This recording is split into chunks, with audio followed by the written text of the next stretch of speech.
ఇరాన్తో యుద్ధం, అమెరికాకు చుక్కలు చూపిస్తున్న ఖర్చులు, ఒక్కరోజే 7,000 కోట్లు. వాషింగ్టన్, టెహ్రాన్, పశ్చిమాసియాలో ముదురుతున్న యుద్ధ జ్వాలలు అమెరికా ఆర్థిక వ్యవస్థపై పెనుభారాన్ని మోపుతున్నాయి.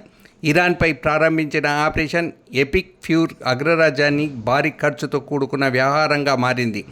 తాజా అంచనాల ప్రకారం యుద్ధం మొదలైన తొలి 24 గంటల్లోనే అమెరికా సుమారు $779 మిలియన్, దాదాపు 7,000 కోట్లు ఖర్చు చేసినట్లు తెలుస్తుంది. నిర్వహణ భారంతో అల్లాడుతున్న ఖజానా. కేవలం దాడులకే కాకుండా యుద్ధ నౌకల నిర్వహణకు అమెరికా భారీగా చెల్లించాల్సి వస్తుంది. యుఎస్ఎస్ గారెల్డ్ హార్ ఫోర్డ్ వంటి ఒక్కో యుద్ధ విమాన వాహక నౌక నిర్వహణకి రోజుకు $6.5 మిలియన్, సుమారు 59 కోట్లు ఖర్చవుతుంది. యుద్ధానికి ముందే బలగాలు మోహరింపు కోసం 5,700 కోట్లకు పైగా వెచ్చించినట్లు రక్షణ నిపుణులు విశ్లేషిస్తున్నారు. ఆయుధాల నష్టం ఆందోళనలో రక్షణ శాఖ.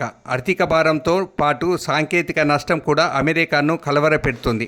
కువైట్లో అమెరికాకు చెందిన 3 యుద్ధ విమానాలు కూలిపోవడం పెద్ద దెబ్బగా భావిస్తున్నారు.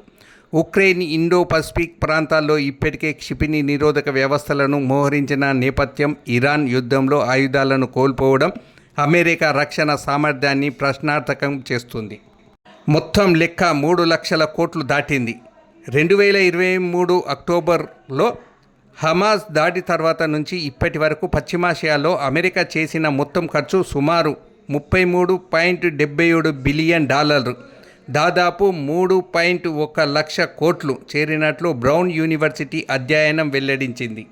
అధ్యక్షుడు డొనాల్డ్ ట్రంప్ ఈ యుద్ధం మరో 4-5 వారాలు కొనసాగవచ్చని ప్రకటించిన నేపథ్యంలో ఈ ఆర్థిక భారం అమాంతం పెరిగే అవకాశం ఉంది.